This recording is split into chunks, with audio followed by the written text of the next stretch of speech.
this is going to be a much more competitive world economically.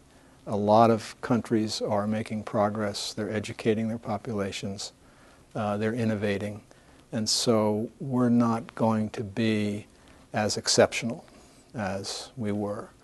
And that's going to affect the overall level of economic growth in this country, just because the world's going to be more competitive. Second thing is that energy prices are not going to go back down.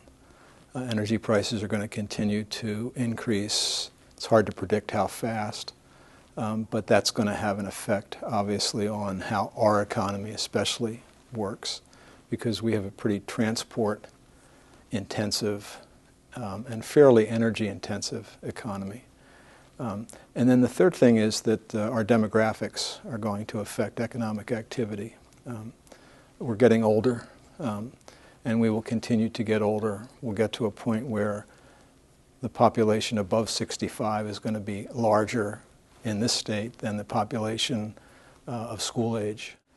So the big transitions from reliance on bulk commodities and heavy industry took place 40, 50, 60 years ago in this state. And so we now have a diversified economy, and we have an educated workforce. We have good government, good, honest government.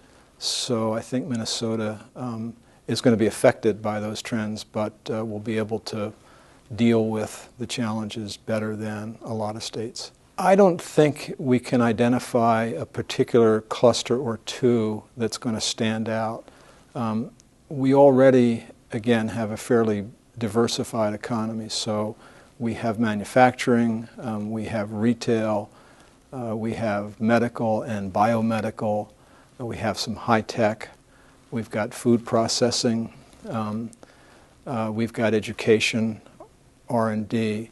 I think all of those areas, none of those areas are going to grow spectacularly, but I think all of those areas will stay competitive in the world economy.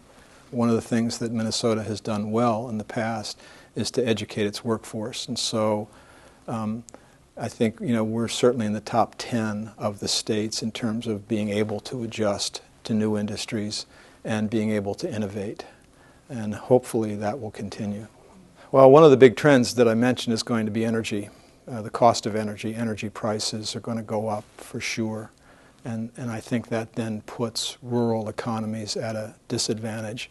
And then the second aspect is that much of the kind of economic activity, higher tech economic activity, intellectually intensive economic activity involves, again, using economic jargon, economies of agglomeration. So if I'm developing information technology in medicine, I like to be around people who are developing information technology in other areas and developing the physical capital as well. So for that kind of activity, people tend to migrate into urban areas. So it seemed to me that there are going to be real challenges in the rural areas in Minnesota. And so with an older population, you're going to have a smaller percent of the workforce generating income and a larger percent of the workforce using that income in the form of social services. That, along with other trends, is going to put a lot of pressure on budgets at local, state, national level. And I think that's going to be the big impact on transportation, that the amount of money available to be spent, to be invested in transportation, is going to be constrained. And that's the challenge that we have to deal with.